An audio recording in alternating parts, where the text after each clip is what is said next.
Кыргызстан Тажикстанга биринчи ок чыгарды. Дал ушундай аталыштагы макала Кактус медиа агенттигинде кыргыз-тажик чек арасындагы окуяда жарыяланып, элдин нааразылыгына алып келген. Чек ара маселеси эки тарапта тең талалуу. Андыктан бул жаатта макала жазууда ар бир массалык маалымат каражаты этият болуусу абзел. Бул тармактагы ката өлкө коопсуздугуна залакасын тийгизиши толук ыктымал дейишет эксперттер. Официалдуу маалыматка таянышыбыз керек да, мындай нерселерди анткени ушунчалык бир жиптин изиндей жүргөн нерсе болуп атат да, бул нерсе андан кийин маалыматтык согуш деп коюп атпайбызбы? Ошо маалыматтык согуш жүрөт эки тарапта тең.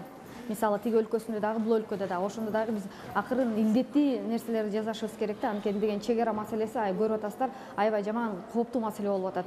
Канча деген адамдардын өмүрүн кыйлып атат ошол жерден. Кылдаттык, тактык жана калыстык бул чыр-чатак маселесин чагылдыруудагы негизги принциптер. Анан эле эркин сүйлөө, эркин жазуу, эркин ою жүгүртүү укугун бар деп эле такталбаган маалыматтарды таркатуу кооптуу. Андыктан журналисттер ар бир макалага жоопкерчилик менен мамиле кылган туура дейт Назира Ахмедова. ЖМК арасындагы атаандаштык бар деп эле маалыматты шаша-буша жарыялап, көп окулушун каалоо чек ара маселесинде жаңылыштык.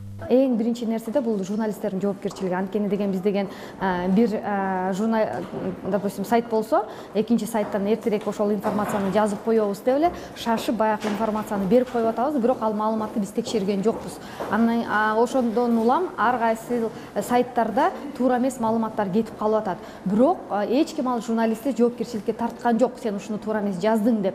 Ошол сайттын өзүн эч ким жоопкерчиликке тарткан жок. Ошондуктан журналисттер баягы бири-бирибизди эртерээк кубалап жетип, батыраак мен маалыматты берем деп туруп, анан кийин ушундай бир катачылыктарды кетирип атат да. Ошондуктан өзүнүн журналисттин этикасы болуш керек. Ал ортодо кыргыз-тажик чек арасындагы окуяда тажикстандык фейк аккаунттар кыргыз тарапты биринчи ок чыгарды деп айыптап жаткан жаңылыктар чыгып жатканы байкалды дейт Игорь Шестаков. Ага карабастан маалыматты тактап, калыстыкты жазган чет өлкөлүк ЖМКлар көп болду. Кыргызстан пытались обвинять в том, что наши военные не делали, как естественно. Барыбызга эле белгилүү болгондой, Россиянын Казакстандын жалпыга маалымдоо каражаттары Тажикстан биринчи ок чыгарып, минометторду колдонгонун жазды. Ага карабастан социалдык тармактарда тажикстандык фейк аккаунттар Кыргызстан тарапты агрессор катары көргөзүү аракетин көрүштү. Бул маалыматтык согуш деп аталат. Ошондуктан чыр-чатактарды чагылдырууда ЖМК өкүлдөрү ар бир маалыматка так болушу маанилүү.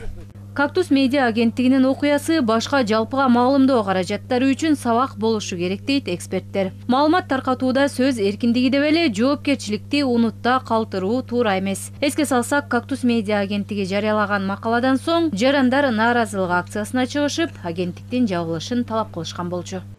Салабат Эркетаева, Чыңгыз Токторбек уулу, ЛТР Бишкек.